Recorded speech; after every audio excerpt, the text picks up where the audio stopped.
I think we got to have tough conditions. Tell people to come out of the shadows. If they've committed a crime, deport them. No questions asked. They're gone. If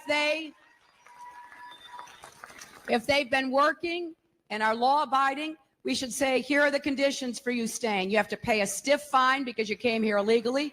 You have to pay back taxes, and you have to try to learn English, and you have to wait in line.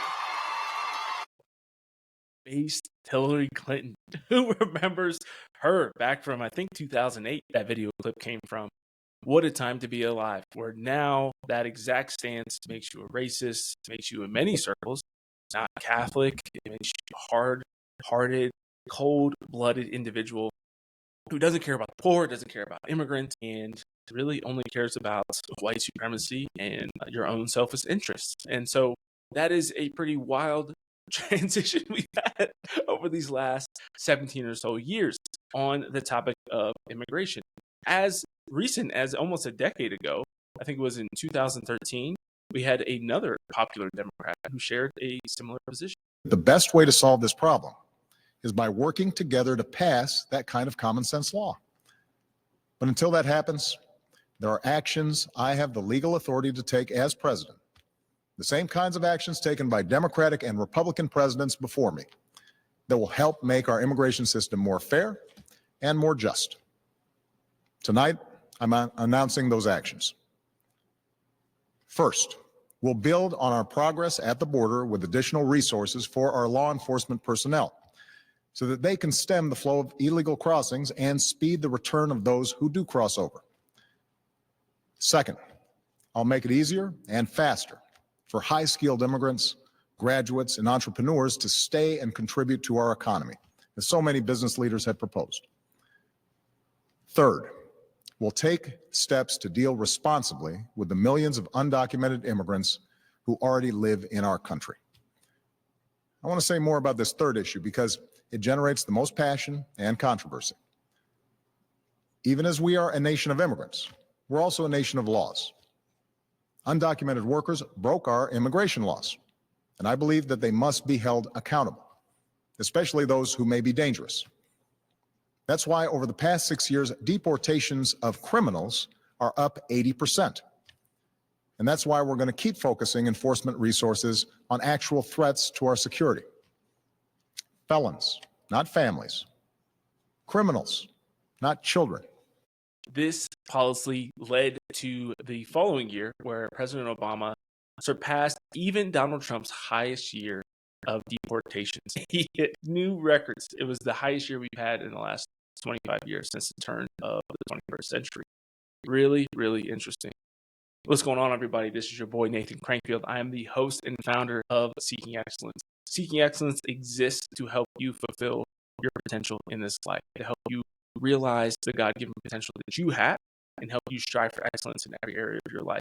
You know, I had somebody on LinkedIn recently comment on one of my posts and say, where in the Bible does Jesus say anything about seeking excellence? And to me, this shows a divorce from reality, a divorce from reason, where we're only looking at what the Bible says on what we should do in our lives and not using our gift of reason to apply biblical principles to our daily life. And this is exactly what we're going to get into today, this idea of immigration. You know, Jesus doesn't necessarily have something specific to say on how many illegal immigrants should you let into your country every year. But we do have biblical principles. We have church teaching that we can utilize to form our opinion on our current circumstances. And that's what excellence is all about. It's about being virtuous, being holy in every aspect of your life, and striving to glorify God, to honor God in all that you do, not limiting that to just an hour on Sundays, not limiting that just to your spiritual life, but how do you honor God in your finances, in your relationships, in your mental health, in your physical health, as well as how do you honor God by your beliefs and your stances on social issues and how you vote and how you operate as a citizen of a free country. And that's what we're going to get into today. I'm blessed today to be joined by my friend Bridget over at According to Bridget. So if you are on Instagram, you definitely need to follow Bridget at According to Bridget. You can see here some of her posts. She's funny. She's awesome. She's a young mother of two. And she is just one of my favorite people, one of my favorite Instagram friends, as I call the people who I haven't had the opportunity to meet in real life. but she has a free email list. She also has a Substack where you'll be able to see even some of the topics of things that we talked about here today. So you can subscribe to her on Substack, and you can follow her on Instagram to find more content from Bridget. This is her second time. I was excited to welcome her back to Seeking Excellence for this second time, and we had a great conversation today on things that are being very misunderstood and misinterpreted in the Trump administration so far. Things like immigration, things like deportations, and things like tariffs. So if you've been confused on tariffs and you want to know more about what is this whole tariff policy, people are saying that it's going to wreck our economy, make everything more expensive for Americans. We have a great example that's already taken place in these first 2 weeks that we're going to be hitting on today and sharing more about what these tariffs can actually look like when they're rolled out in a strategic way to help American people and the American economy. So stick around to the end so you can catch that. If you don't follow me on LinkedIn or on Instagram, I invite you to do that there. You can also subscribe to our YouTube channel. It's a small channel, but I'm very excited to say that we're getting super close to 1,000 subscribers. Maybe we'll even have hit that by the time this episode comes out. But if you love Seeking Excellence, you'd like to support us, going over and subscribing on YouTube, liking the video, commenting, sharing it would be super, super helpful. We share a lot of video and stuff. We're reacting to different things today. So if you want the full experience, you should watch us on YouTube rather than listening to Apple and Spotify. But wherever you're watching, wherever you're listening, we're glad you're here. And without further ado, let's get into today's episode.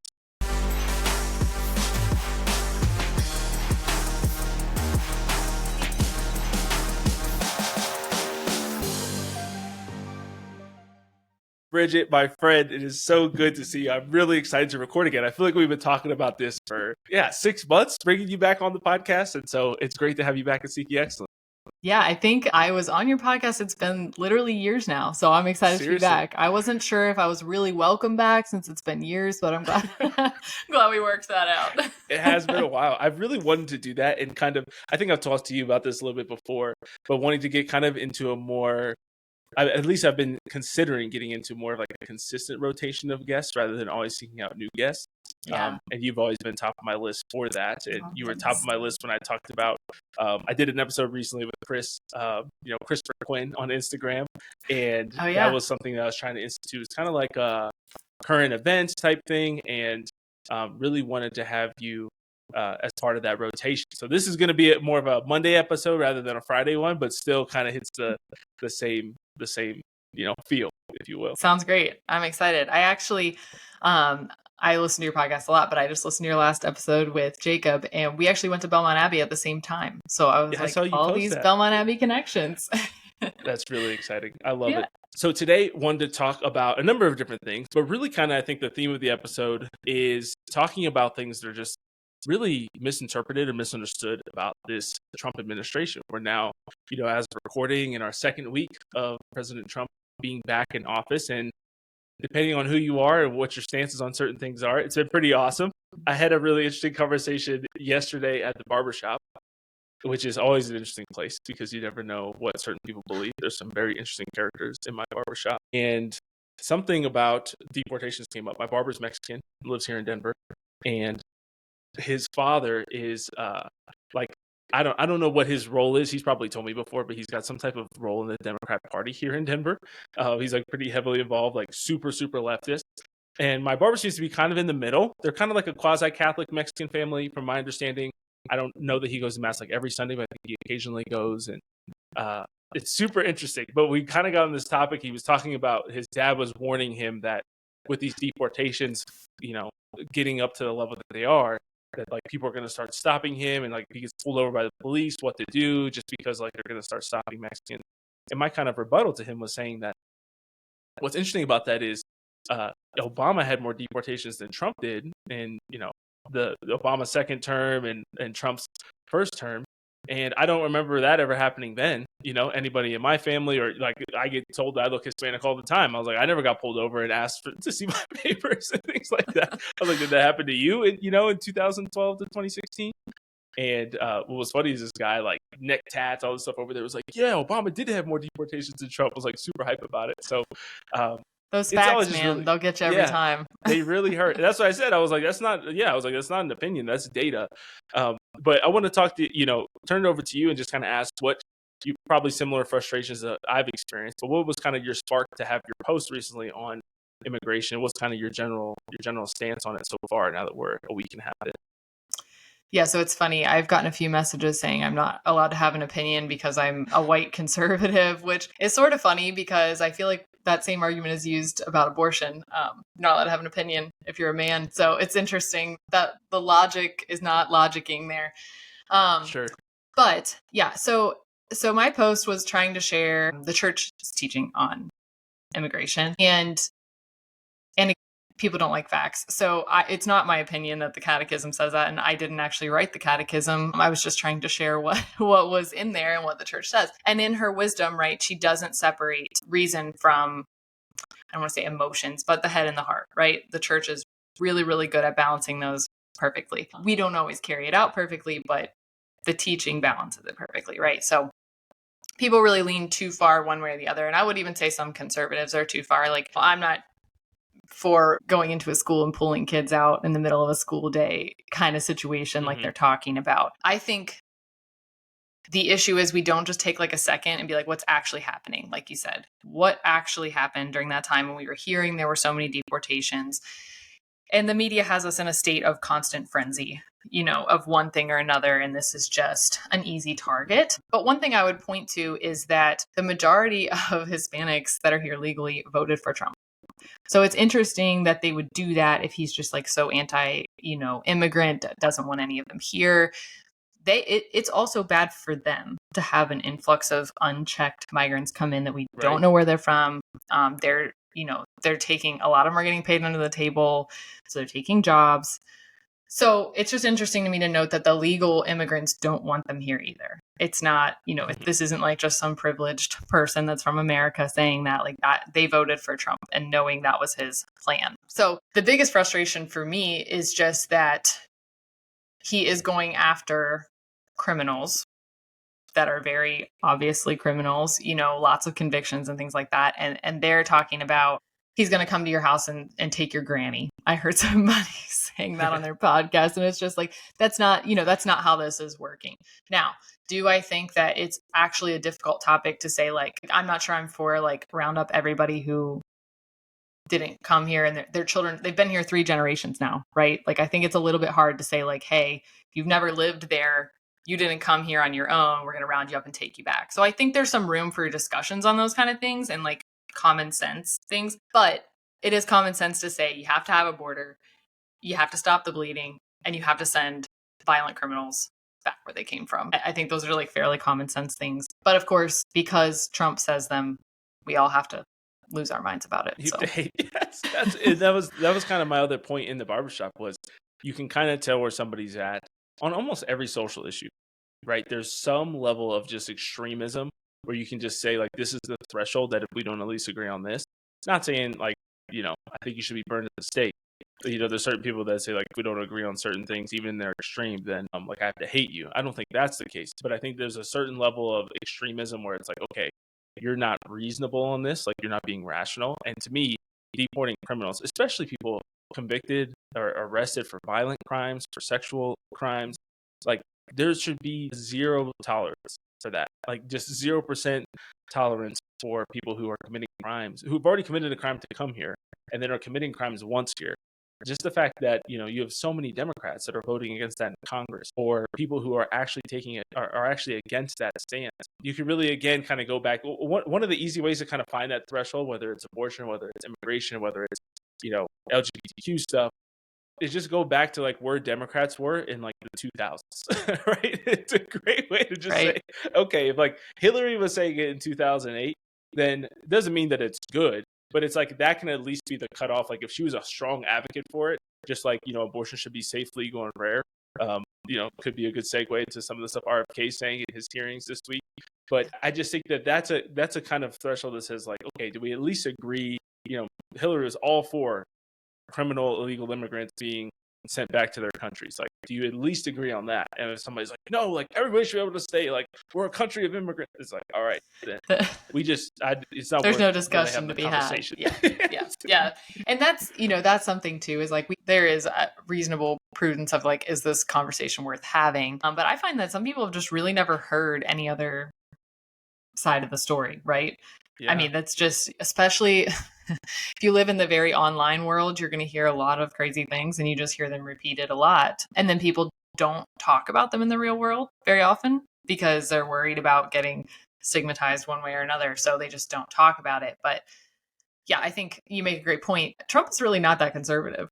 He's Right. he's an old school Democrat is what he is. And like, we're just like all over here raving about it because it's been so bad, but it's better than what we had. It's just reasonable, common sense things. So, you brought this up when we were chatting before that Obama deported more people than Trump did in his first term. But 100%. nobody wants to talk about that. So Yep. Yeah, that's often forgot fact that Obama was known by a lot of people as the deporter in chief back in the day. I think a lot of illegal immigrants or people who were just coming here, it's pretty crazy to think about. I actually pulled this up here from what is this website? ABC7. So this is just like this is a recent article. It's actually written, you can see up top here, January 27th. So just 2 days ago, as of our recording, this was released. It just kind of gives you like a little summary. According to ICE, these are the on-the-ground facts. It says immigration agency says it arrested 956 people nationwide on Sunday, over 1,000 on Monday, and more than 3,400 since Trump took office 1 week ago. Over the last 20 years, immigrant removal spiked at 432,000 in 2013 under President Obama. In his busiest year, Trump never even hit that. Trump has even broken Obama's record. And think about that. Like, Trump really wants to. He probably will this presidency. But it's just amazing to me to think that not even Obama, to think like not Obama in 2009. Like, this was the beginning of his second term, that it spiked, which is pretty amazing to see that. And even Biden, the Biden administration at 329 in 2024, the most of his term, presumably trying to clean it up, right? Election year. And they know that this is a hot button issue. Kamala Harris was seen as the border czar. She was named the border czar by the Biden administration and the mainstream media. And then they tried to pull that back and rope that one back in after she did a miserable job with it. But you can see 329,000 in 2024, his most, and Trump's most in his first presidency was 347. That's less than 20,000 off. I don't know the percentage of that, but what would that be? Yeah, I mean, it's not far off. 7% difference. I think you're right that he will beat that, but I think sort of like inflation, right? There's a whole lot more to beat now, right? Like we did not have the level of immigration that we have had over the past 4 years. And people that we've just lost that we don't, know even where they are or anything like that. So I think he will beat it, but just because of sheer numbers of what was coming through the border. Yeah, I think that's right. He has much more opportunity. That's right. That's right. It's kind of like Biden was able to be the jobs president because he came in at the tail end of COVID, right? He just had seized the opportunity that was there by hampering down the economy and then bringing it back. Yeah, I read somewhere that something like 60% of the jobs added while he was president were government jobs. So, oh wow, I'm not sure. That stat is accurate. He brought a lot of jobs, but I think it was over 50% of the jobs were government jobs, which is basically just meaning like, did we create those jobs or are our taxes just paying more government employees? So. Right. Or is this just kind of vague? But I want to get into, so you made a really good point here with your post, talking about just kind of the appeal that you see so many Christians making, right? I think your post had a Protestant pastor, wasn't it? Mm-hmm. On the front? I don't know. He's a reverend of some kind. Yeah, let me look here. Yeah, Reverend Benjamin Creamer. It kind of looks like he's a Protestant guy. Yeah.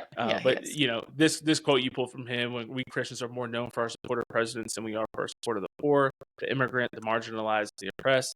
That is when we know we are following someone other than Jesus, and we have a lot of repenting to do." What's most frustrating to me, and I shared a tweet that kind of talked about this. I think it was from Eric Sammons, talking about the many letters we're receiving from bishops. There's a lot of bishop councils from different states that are coming together, and there are bishop conferences from different states that are coming together to unite on these letters condemning the deportations. And my favorite tweet, the reason why I love this tweet so much is he was like, all these years, 40 years of Biden pushing for abortion, Biden pushing, transgenderism into schools and promoting LGBTQ policies and all this stuff, hampering down on religious liberties. Like, where do we see the letters against that? Right. Occasionally you'd see like individual bishops. I know there was like the Colorado bishops at one point put out a letter on abortion, but that was more of like a state issue when we were voting for it or against it. And you didn't see that as much from the USCCB or these like so many bishops who were outraged during the last 4 years. But now suddenly Cardinal Cupich is really loud now again. Now that Trump's back in office. And so that I found really frustrating. But wanted to give you some opportunity to share a little bit about some of the research you did there, and just kind of I kind of break it down to two main things. But what does the church actually teach, and what you pull from the catechism? I was pulling previously from the USCCB, so it was even better to see you're kind of pulling from the catechism there on immigration. Yeah, so I think the biggest thing which we get lost on is that we actually, and I'll just read this from the catechism. It says, the political community has a duty to honor the family, to assist it, and to ensure especially the right to private property, to free enterprise, to obtain work and housing, and the right to emigrate. Which emigrate with an E means you have the right to leave your country if those things are not available to you. That does not inherently give you the right to enter another specific country, right? Now, there are ways to do that. You know, we do have a system in place. I think there's a big argument to be made for the fact that legal immigration system is not good to come into our country either, which is why a lot of people skip it. Because I do know people who have come here legally and it's very expensive and it takes a really long time and all those things. So like, I think it's good to have a process in place. I don't think ours is great. I'm not going to pretend to have the answer for how we fix all of that. I think it's a longer process than, right now. But if you look at that, what that says in there also, the right to private property, to free enterprise, to obtain work and housing, that also means for us, like here in this country, like this isn't, not every other country are the countries that emigrate. Now that is usually what happens, but you have that same right in your country, right? So like what happens then when they're taking those things, when they're on your private property and those sorts of things? So I find when you break this down to a micro level and ask people like, hey, do you want them in your house? It changes really quick. Nobody wants to like change anything that they're doing. They just want somebody else to take care of it. And I heard Martha's Vineyard. Exactly. Yeah. Exactly. I heard a really great, like, I can't remember what podcast I heard this on, but they were basically just saying that if we live in a culture where we expect the government to take care of it, right? So we're like, that's a bad thing. The government should do something. Whereas true Christian charity would be like, that's a bad thing. What can I do about it? Right. And so if your first thought is like, why isn't the government fixing this? Then that just means you've gone off the rails, because the principle of subsidiarity is at the lowest possible level, right? And for us, the lowest possible level is the people that we know. How can we help in some sort of way? And so I do think there are opportunities out there for that. But most of us are just like, hey, we don't like that. What's the government going to do about it? So I think we start off with the wrong thought process. And I actually think the US bishops are doing that to some extent. It's like, hey, we don't like what the government is doing here. So we're going to write these letters, et cetera. But like, what are you doing about it? And what they are doing about it is funneling money through Catholic charities. So we can talk about that if you want. Yeah. But in 2023, I don't think there are finalized numbers for 2024 yet, but 2023, $155 million went to just the generic like Catholic charities in the United States for migrant services. And that does not count any of the local chapters, which are really hard to track just because it gets down to like, they're sending money to this diocese and that diocese. So it's hard to get a final number, but just 155 million just to the general Catholic charities specifically for migration services. And then I follow his name is Todd Bensman, and he works really closely on a lot of this stuff going down into South America to these camps and things where they're bringing people through. A lot of these camps are run by Catholic charities, and they are funneling cartels and children and etc. through these camps that the federal government's money is going to through Catholic charities through the USCCB.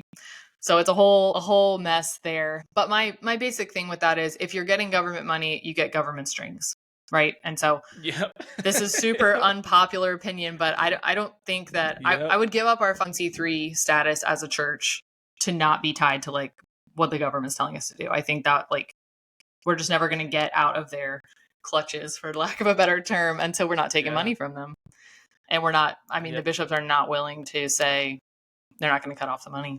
So that's a whole other unfortunate topic, because we are meant to be, churches were the original charity, right? It wasn't the government, it was churches. And we are meant to do that. And I think something that gets lost in here is nobody's arguing that we shouldn't treat these people with dignity, right? Like every human has dignity. It doesn't matter where you are, even what crime you've committed, right? Like there's human dignity, but you do give up some of those rights or some of those things, by your actions. Actions have consequences, right? So I don't think anybody's arguing for like, they're acting like any criminal does. Right. Exactly. Yeah. Exactly. Legal or illegal. And that's another thing, I guess, by definition, they're all here illegally, right? So there is a crime being committed. Now, you could argue the seriousness and whether it's really asylum and all that stuff, but every country has laws for immigration. Every country. Some of us are ignoring them right now, but every country does, because otherwise you don't have a country. That's just as simple as that, right? So yeah, it is frustrating. They managed to speak out on certain things. And I could even tie that in a little bit to, I was listening to the JFK or RFK Jr. hearings today. And, they've painted him as like a psychopath. Right. And I'm a self-proclaimed crunchy mom, I guess. But, when you start digging into all of this stuff, that is just the norm for our kids. And, when I was a kid, I think it was like 24 shots by the time you were 18. Now it's something like 87 or 90, somewhere around there, that kids will, of these vaccine shots. And so, in my opinion, what RFK Jr. is saying is, hey, let's do more testing, because they haven't been tested. And everyone is acting like he's anti-vax, which he really isn't. He wants more tested. I would say I would classify myself as anti-vax, but I don't think he is. But where I'm going with this is that the USCCB, in the majority of dioceses across the country, even though the USCCB has put out a letter saying this is a matter of conscience, particularly because many of them contain aborted fetal cells. And if you don't believe me, go look at the website. It's cogforlife.org, childrenofgodforlife.org. And they have traced every single vaccine back to the fetal cells that it was created with. They don't all have them, but any that do, they've traced them back to. And so the USCCB put out a letter saying, it's a matter of conscience. You do not have to do this for various reasons, but that is one of them. And then the majority of dioceses in our country do not allow religious exemptions for Catholic schools.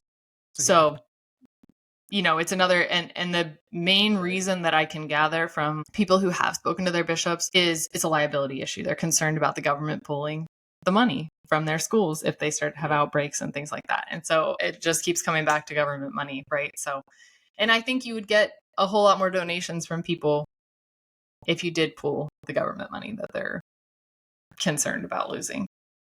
For sure. Yeah. Yeah, I think that's exactly right. You do get more charity, right? Just like I think the same thing with taxes and a lot of these, safety nets, these social safety nets that we have, and all these different, benefits or entitlement programs and things like that. A large reason why we have to have those, and why people don't feel the need to take care of their family or to help people in their local areas, is like the government's supposed to do that. I've ran against that many times. Just want to give some context too, to kind of what has brought this back up. This debate between bishops and conservatives, if you will, or the church and conservatives. I've seen some interesting takes on this between Vance and the bishops. So he kind of took aim at them recently. This article is one that I found that I think was more middle of the road. There's obviously, you have like the National Catholic Reporter is very upset about it, and your left leaning ones. But I've even seen some somewhat conservative, I think like pretty conservative Orthodox priests and stuff tweeting about this on X. And it's been interesting to me to see how many of them have taken the stance of, or taken defense of, the bishops. Now, for me, I think you and I probably are similar on this. I am not one to rush to the defense of the USCCB or the bishops. That is for certain. I think there are many good ones. I think there are many bad ones. And I think that generally they can be compromised. And they do things like this. And I think that that's one of the reasons, right? Everything that I kind of pointed to earlier of where were the letters, where was the outrage during the last 4 years? Now suddenly they're livid. And I'm supposed to just believe that. It's just goodwill. And you're just kind of worried about the migrants. Speaking to the point that you also shared, this is another thing that was kind of going around recently, was the Vatican cracking down on illegal entry into its territory. So you mentioned this, that every country has their own immigration laws. The Vatican is its own, nation state and has its own city state, and it has its own laws on that. And it's toughened sanctions for those who try to enter illegally in areas where free access is not allowed. So you can see that here. Everybody has their own laws. in a decree last month by the Holy See, the monetary sanctions and prison sentences for those who violate the strict security regulations of Vatican City have been considerably increased. And so that's interesting as well, right? The Vatican's tightening up its laws on illegally being somewhere that you're not supposed to be, as is the United States of America. And I think going back to your point there on the fact that the policy, or the church teaching, if you will, not the policy, but the church teaching on immigration, it says things on both you're allowed to leave your country, which shows that countries like Russia or North Korea that prevent citizens from leaving are committing human rights violations, right? When they're already committing human rights violations and then they're saying, no, and now you can't leave. China does this as well. You see that those are human rights violations based on church teaching and our understanding of human dignity. But then you also have the fact that we also have all of the same rights. And so when people are coming into your country and violating those, that it does go both ways. For all the people who, pack their bags, I saw some funny reels about people leaving after Trump got inaugurated. That is your right to do. Your Catechism says, go ahead. Your God-given right. And we honor right. that and support it. That is for sure. You are welcome to leave. But I think you're exactly right that it was interesting to me because a lot of people, even the Orthodox, going back to those priests who I saw responding to JD Vance and his words there, a lot of people go and they looked up basically the USCCB's financial reports, right? And whether it was 123 million or whatever they were given last year from the government, I forget the exact number. I think you mentioned it, but it was like they gave $1 million extra. That's the only thing I really remember was key. There was $1 million extra actually were designated on their tax forms as going to immigration in some capacity, right? To serving illegal immigrants. That was like the line item, if you will. So it was 123 was given, 124 went out. And people kind of looked at that. And if you're somebody who's not skeptical, I don't want to label you and I as crazy conspiracy theorists, but we're definitely skeptical, I would say. And you could clarify that if you think I'm misspeaking. You're not skeptical. I don't think you can be anti-vax that's pretty and not accurate. be skeptical. Yeah. But the thing about that is, yes, you have, if you just look a layer deeper, you mentioned many things and many ways that can be manipulated. Like, yes, it's all going to XYZ. But it's just like you could look at a nonprofit, right? And it says they made $10 million, but they paid, $11 million to their employees. And it's like, yes, that's exactly right. That's what we're kind of claiming is the problem here, right? Is that people are making a lot of money off this. And that's exactly what people who went a layer deeper started to see and kind of pointed out was, yeah, they're funneling money to these NGOs. And this is the same thing that a lot of conservatives will criticize non-government organizations, nonprofits, 1C3s in California with the homeless problem. Same thing here in Colorado, where it's like, yeah, we keep this homeless problem going. Why? Because, I'm going to create a nonprofit. I'm going to get $1 million in grants from the government, and I'm going to make $2,000 a year running this nonprofit that is serving the homeless. And so, no, I don't want homelessness to go away. I just want to ease the burden of homelessness. And that's exactly what a lot of people would claim, or critics would claim, is what the USCCB is doing, is that they're funneling money. They're working, cooperating with the government, with the Biden administration, who's letting all these legal immigrants in. They're saying, you kind of promote this or endorse it. We will give you lots of money. You can then use that money to, yes, I'm not saying that none of it is going, that they're not feeding the homeless or feeding illegal immigrants or helping them get housing. Some of it is going to those causes for sure. Other things are going to other interests and other organizations that they are then receiving favors from. It's all politics and just general corruption. But you can't just say, see, look, they reported that all of the money went to illegal immigration causes, and therefore it's all good and we should just be happy about it and shut up. And JD Vance is a big old meme. Yeah. I do want to just, one thing you said in there that I want to go back to is people keep arguing with me about rights on Instagram. And I think the reason is because, again, we have lost sight of the fact that our government actually doesn't give us rights initially. Like, we have natural rights, we have God-given rights. And so that, I think that distinction needs to be made and is missed a lot, especially with well-meaning, I would say, evangelicals that I discuss this with, because they don't have the tradition of the church behind them to kind of go back to those natural law rights, from the rights that come from God. And I think that confuses a lot of people because they're like, well, that's not in the Constitution, which is obviously what our country is under. But as humans, we have God-given rights, right? So yeah, I just wanted to touch on that because I think people and I even think that sometimes in my mind when people say I have a right to that, it's like, okay, but is it a government right or is it a God-given right? Because those are, they hold different weight, right? Yeah. But yeah, money's fungible, and all you have to do is look at the Ukraine situation, right? We're sending all this money over there. Where's it going? And then I found all going to the war, right? It's right, all going, right. Yeah. Well, and to the U.S. manufacturers that are creating the stuff for the war, right? So it's like I found like some like it's funneling back into America, and so it's helping our economy. Yeah. So we can't stop sending money to them because it's helping us. And there's actual reporting on that of like how much. I think it's over half of the money is coming straight back to the U.S. economy to go into creating guns, tanks, whatever. So you can have an argument about whether that's right or wrong, but to just say like, hey, we're sending all this over there, it's like completely just a gift of ourselves. It's just obviously not right. So yeah, money's fungible. I do want to, you kind of touched on this, but there are good bishops, and I don't think that everything the USCCB does is wrong. I actually think they do a pretty good job of like paying lip service to the right things at least, or like putting out like a letter saying what the church teaches. For instance, in the situation of vaccines, they put out a really good letter on that. They just don't follow it. In practice, it doesn't happen. And that's what my big issue with the USCCB is they don't really say anything that I would say like, oh, that's heretical or something along those lines, but they focus on the wrong issues, and they don't actually in practicality live out what they say in these letters, right? So I'll read this second part from the Catechism on the same topic, that the more prosperous nations are obliged, to the extent that they are able, to welcome the foreigner in search of the security and the means of livelihood which he cannot find in his country of origin. So there's a couple things there, right? As much as they are able. So who makes that rule, right? Who decides when we're at our capacity, when we're at our limit? When does it start infringing on our human rights, as you said? And then the means of livelihood which they can't find in their own country. Are they coming here when they really can't find a job there?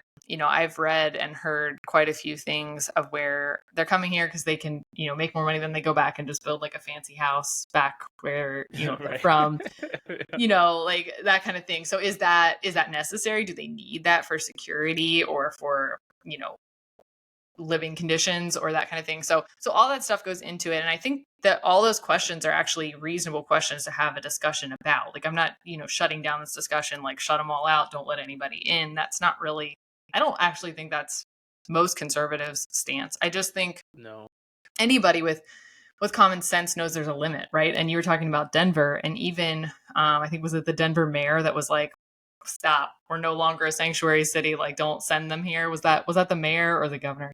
I think the governor. So was it the governor? So, yeah, the governor started getting kind of in step around the same time as Eric Adams from New York City was. Mm-hmm. But our mayor originally was anti the deportations, and so he was one of the ones. I don't know if you saw the clip of him saying like, "Oh, I don't want to participate in this, and I'm willing to go to prison." You didn't see that? I think I did. Now, yeah, and then they clapped back and said, and Tom Homan said, "Yeah, you're going to prison." Yeah, I did see that. Yes, he's like, "All right, great, Tom come Homan, on over." He was like, "Oh," he said, "I gotta pull it up." But yes, you're exactly right. That certain people started to say like, "Hey, we can't do this anymore." Yeah, it's just not sustainable, right? So it's too much. I mean, New York City, like you said, New York City came to the same conclusion. There's just a limit. Yeah, let me see if I think I got this here. Let me know if you can hear it. This is just so funny. We gotta show it. It's only 30 seconds. Okay. But Tom Homan, I just always think he's so hilarious. He's willing to go to jail. I'm willing to put him in jail. Mike Dubke, I mean, look, it's very clear the country is very unhappy with the way. Oh man, yeah, just like he is like, there's two things we have. One thing we have in common. That's right. That's right. I'm willing to put him in jail. And her face is just like, CNN really what's happening? And now they're just like cooking in Denver. They're up and running. And I even had a friend. I don't know how true this is. I didn't see any reports on it or anything. I can see if I can find anything. But somebody said they put up a fake nightclub and they arrested like 40 people last night. I did see that. Yep. Oh, I saw did you? That. Yeah, I saw that going around. And then they found an apartment complex. I don't think this was in Denver, where the owner of the apartment complex was actually just renting to a gang, essentially rented out like the whole complex to a gang, and it was all under the table. So he was making all kinds of money off of it, and they found it, and they're all gone. So I guess he just lost all of his tenants in one day. Yeah, it's a tough financial day for him for sure. Yeah, so this year on Denver Fox, federal and local law enforcement agencies raided a makeshift nightclub in Adams County early Sunday morning and took 41 people living in the country illegally. Another 8 who were in the nightclub into custody. according to the DEA. That's wild. Really, a makeshift nightclub. They're getting creative, that's for sure. I saw a funny one where Dr. Phil was out with them, was with Tom Homan, and they like busted some dude together. And it's going down out there. That is for sure. Who thought Dr. Phil would be on our side, right? Like I did not see that one coming. So I mean, for like him being like so close with Oprah, I felt like for a long time, kind of under her tutelage there at the beginning, and now they've sprinted in opposite directions, which is. Well, she used to love Trump, right? I don't know if you've ever seen those clips going around of her having him on, and she just loved him, but not anymore. Something changed. I don't know what it could have been, but yeah. That's right. No, it's really interesting. I think, you hit on a lot of really good stuff there. And it's important, I think, as you mentioned, for us to remember. I think even sometimes when we're in the conservative movement, because you do have some people who are on the extreme, on the other side, right? That are just like, no immigrants, like we need to cut it off, or I don't care what happens. Kind of like your point there to saying it's not good to just be yanking kids out of school. And I think you have to be, cognizant of how you do it with children. But you also can't be on the extreme other side saying that, like, oh, it's immoral to deport children or deport families together. These pictures we see of like, oh, look at this baby crying or this kid crying as they're getting deported, or the separating parents, that kind of stuff. It's really difficult because it's like, well, what do you do? And there's so many drug dealers or sex traffickers who have come into the country with children who weren't even their own. But because they have kids, it's like, oh, we let them stay. If you know that, if you incentivize people to come in with children, do you think the cartel members care if they're coming in with their child or not, or care about the well-being of that child after they get in here? These people who are torturing children, who are murdering children in these other countries in South America and Central America, no, they don't. And so to incentivize to say, oh, as long as you have a child, someone under 18 with you, we'll let you in and you can stay here forever. It's not a good, anything you incentivize or you permit, whatever route you take, they will abuse it, and evil people will abuse it. There will be some good people who are trying to come as families as well. There have been good people who have crossed the border illegally as families trying to escape bad situations, but it doesn't mean that we should just then let everybody just stay. Yeah, I think that's a really good example of a policy that sounds good in theory, but in practicality just does not work out, which I think, in my opinion, that's a huge number of liberal policies where they like sound really nice and empathetic and everything in theory, but when you play them out practically, they just do not work that way. And so you get to be, the moral superior saying, look at how nice I am because I support this policy, which in reality does not actually do good things for immigrants, like you said, for these children or for your country, so you're really getting it on both sides, even though you're acting like you're empathetic. And I think a lot of really well-meaning people do think that they are legitimately, having real empathy for these people and doing the right thing. So like, I think that there's a lot of good people out there that think they're on the right side of this, but just when you play it out practically in your mind, it does not equal out to a good policy, which there's a book by Anthony Esolen, I'm not sure how you say his name. It's called Catholic Social Teaching. And it's really a great book. He breaks it all down into like how things sound good, but they're not really, and what Catholic social teaching actually means, because that's gotten lost a lot, like, through the years of just what that was supposed to be. People take it to the extreme, again, both ways. Like I had a few people reach out to me and say like, we shouldn't allow anybody in because they're going to end up replacing us and things like that. And I was like, okay, that's a little dramatic, but we could also help that situation by having more kids, because we do have a problem with that in our country. But right. Yeah. But he does. People are concerned about that. They could just stop. I know so many. Stop being what is that dink thing or whatever? Dual income, no kids, baby. Everybody I've seen do that has been extremely white and ridiculous. So I'm just saying, like, if you don't want to replace, if you replace, then I have a good idea for you. Yeah. That's right. I love it. I want to show this video I've referenced it before on the podcast, but never got into it. Just kind of shifting gears a little bit. Another thing that I think I would say probably number 2, most confused, or there's a lot of misinformation out there, disinformation out there, confusing people about tariffs. And so I want to play this video to kind of get your take on it. I don't know if have you seen this before? This guy kind of breaking down the tariff. I have not seen that one. This actually comes from the election cycle, like kind of election season. Okay. But I think he does a really good job of explaining it. So we'll watch a little bit of this here. Okay. President, about tariffs. Do you see it as a bargaining chip, or do you think you're going to see tariffs across the board of 20%? I think we should put tariffs on stuff we make and not put tariffs on stuff we don't make. It's pretty simple. And of course, it's a bargaining chip. We can't sell a Ford or GM in Europe. You go to Europe, you can't sell a Ford or GM. Why? There's 100% tariffs. How about in Japan? 100% tariffs. So do you think if we said, we're going to tariff you the way you tariff us, do you think they're going to allow Mercedes and all these Japanese companies and Porsches and BMWs to all of a sudden have 100% tariffs in America? Of course not. They're going to come and negotiate, and their tariffs are going to come down. And finally, Ford and General Motors are going to be able to sell in these places. How's that sound? Of course they're going to come down. Of course. This is just negotiating. It absolutely makes sense. If you do it strategically, if it's across the board, it creates a real problem. And the question is whether you believe the president is going to do it strategically or across the board. He keeps saying it across the board. Well, So that for me, I think is super interesting because most people don't understand these at all. And I'll admit, I think tariffs are a somewhat complicated issue. This is not something that I talk about every day. But I think that obviously, those of us who are supportive of Trump are going to believe in his ability to do it strategically and not just do it across the board on all things. I don't know why he would do that or what would be the purpose of it. I think that everything he does is strategic, whether it's good or bad, whether you agree with it or not, from his business days to now. But I also think that the biggest thing for me with Trump, especially in his first term, was it felt like somebody with common sense got into the Oval Office and saw, wow, America has so many crappy deals around the world. And we foot the bill for so many things, and we fight the wars, and we're the world peacekeeper, and we're the biggest member of every organization we're a part of, financially, and even just power and influence-wise. And he was like, this needs to stop.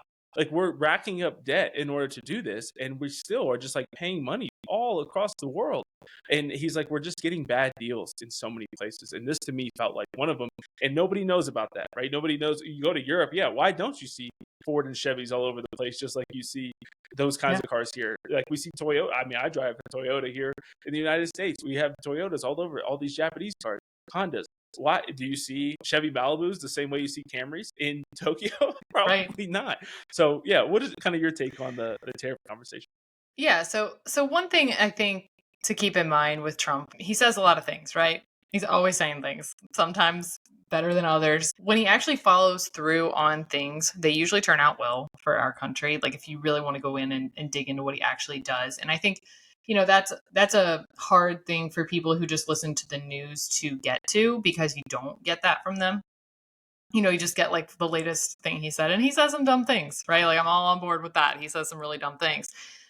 But I don't actually even think he ever said tariffs across the board. I think people just sort of took that and ran with it and started throwing out percentages of how much our economy was going to be inflated and things like that, because it went so well the last 4 years. But yeah, I think, he makes a lot of sense of, we're not going to just tariff everything. There's going to be certain things that we're going to do. And I think the other thing to keep in mind is that Trump is not actually sitting at that desk making every minute decision of what happens in the country. Now, it all filters back to him as like the final say, so he gets all the credit or all of the blame for whatever it is. But he's got people around him, right? Like he's going to have a guy who's in charge of finances, in charge of the budget. Like he's going to have a whole lot of people working with him. And that's just because there's way too many issues for him to sit and personally say, like, this is the nitty gritty of the percentage we're going to do for this or that. Now, does that mean he's not really involved? I'm sure he is, especially because the finances is like his thing, right? He's a businessman. That's like, I'm sure he's very involved in those decisions. But I don't think that, as much as people think he is just going to do whatever he wants, he seems to listen to counsel, in my opinion, because maybe not when he's just like shooting off at the mouth, but he does in like his actual policies, because he has changed policies or said like, oh, I realized that didn't make sense or whatever. So I think he's more open to that than you think. But again, like he's not going to be the one sitting there making all the minute decisions of what we're going to tariff. That being said, I don't think it's a great long-term strategy. Like, I don't think you want to be like tariffing countries into oblivion. It doesn't like make sense. But exactly what he said makes sense, right? If we make it here, don't tariff it. If you don't, then tariff it. He is a negotiator, and people kind of think that one of the things that I think is a perk about him is you don't really ever know what he's going to do. Like he is a little bit of like a wild card, and people don't like that, but that scares other countries, right? So they're going to be open to what you have to say because they really don't know if you're going to actually do. Did you see the whole thing with the kind of tie it back in, I guess, so the Colombia deportation situation? Yep. So I was just about to bring that up. Yep. I also had that queued up. Yeah, let's see it. Let's see it. That's like a perfect merge of these two things.